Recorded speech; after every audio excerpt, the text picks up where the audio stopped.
पहली बार केरल में जिहाद को समझ नहीं पाए, वहां के राजा ने जगह दे दी, एक मस्जिद बन गई, और वो एक मस्जिद बनते बनते कितनी फैल गई, क्यों?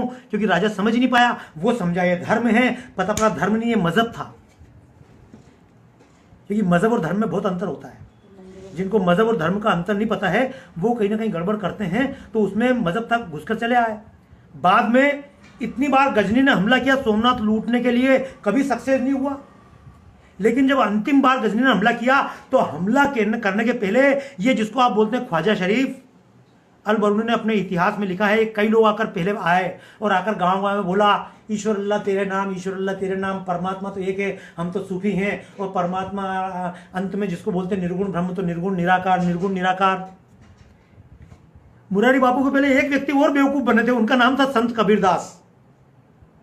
मुरारी बापू, जब एक आदमी तुमसे पहले बेवकूफ बन चुका कबीरदास, तो तुम तो मत बनो।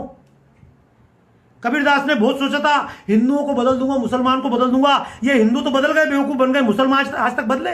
हिंदू आज भी गीत गा रहे हैं कबीरदास के, कहे कबीर सुनो भाई साधु। मैं चैलेंज करता हूं मुरारी बापू, अपना हश्र देख लो, चिन्मयानंद बापू चित्रलेखा देख ले, तुम्हारे मस्जिद में कौन गीत गाएगा? जब कबीरदास के गीत आज तक मुसलमानों ने नहीं गाए, तो तुम कौन से खेत की मूली हो?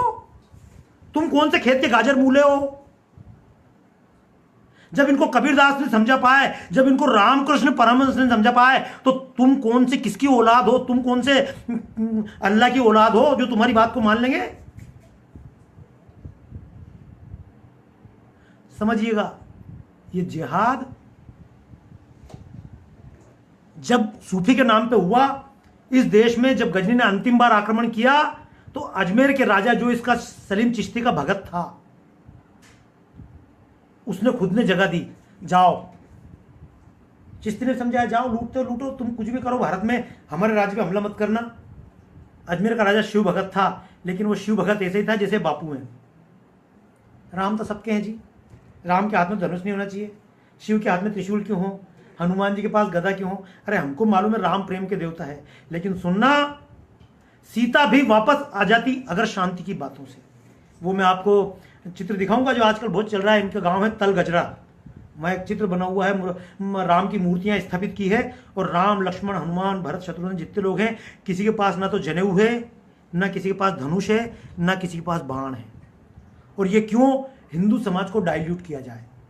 जब गजनी सीधे सीधे हमला भारत पे नहीं कर पाया, सोमनाथ को नहीं जीत पाया, तो उसने कहीं ना कहीं इन सूफी संतों को भारत में घुसाया। और ये इतिहास पढ़ लीजिएगा, सीताराम गोयल का, राम स्वरूप जी का लिखा हुआ। पहले सूफी लोग घुसे और भारत में समझाया राजाओं की आपसी लड़ाई तुम क्यों बीच में पड़ते हो। और सोमनाथ के रास्ते में जब अजमेर के राजस्थान के राजा हटे, तब उसने सोमनाथ पे हमला किया और सोमनाथ को जीत के बाद में निकला।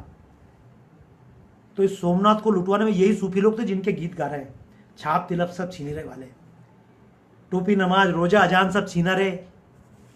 क्यों? मियाँ को भी समझाओ ना, हम अपनी टोपी छोड़ देते, हम अपना तिलक नहीं लगाएंगे, हम ये दुपट्टा छोड़ देंगे राम नाम का, तुम अपनी टोपी छोड़ दो, तुम रोजा छोड़ दो, हम व्रत छोड़ देते। लेकिन नहीं, तुम हिंदुओं से सब छुड़वा देना, उनसे कुछ नहीं छुड़वा पाओगे। तो ये भी जिहाद था जो सूफी परंपरा के नाम पे आया। कई सारे सूफियों का नाम पढ़ लेना, उन्होंने यही सिखाया, निर्गुण के नाम पे हिंदू अपने प्रतीक छोड़ दो। हिंदुओं ने प्रतीक छोड़ दिए, बर्बाद होना प्रारंभ हुआ।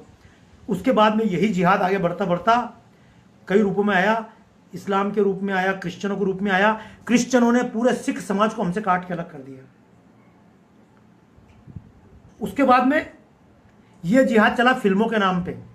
शोले फिल्म देखना, कोई सी फिल्म देख लेना, उसमें जब भी मुसलमान होगा, अगर कभी किसी के साथ बलात्कार हो रहा है, लड़की भाग रही है, ब्राह्मण बलात्कार करने के पीछे भाग रहा है, राजपूत लड़की की इज्जत लूट रहा है, लड़की जाती है किसी ना किसी मस्जिद में या किसी ना किसी गिरजाघर में शरण मिलती है। एक जो अनाथ बच्चा होता है उसको शरण कहां मिलेगी? फादर के आंचल में। अरे मस्जिद क्या होती है, मंदिर क्या होते हैं, सुन लेना। एक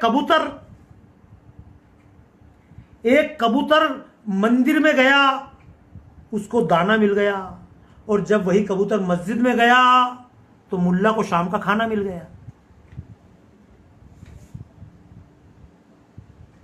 तो समझिएगा, ये जितने दुनिया में हथियार मिल रहे हैं, कहां से मिल रहे हैं?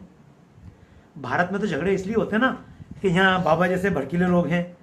यहाँ तो झगड़े इसलिए होते हैं कि ये मोदी जी बैठे हुए हैं, यहाँ झगड़े इसलिए कि आरएसएस है, यहाँ झगड़े इसलिए कि तमाम तरह की संस्था है। पर मैं पूछता हूँ अमेरिका में कौन सा आरएसएस है, फ्रांस में कौन से झगड़े हैं, फ्रांस में कौन सी विश्व हिंदू परिषद बैठी है। ये तमाम वहां पर झगड़े इसलिए हो रहे हैं कि झगड़े की जड़ तो इस्लाम है। सुनना, मैं एक बात बोलता हूं, मुसलमान खराब नहीं, सुनने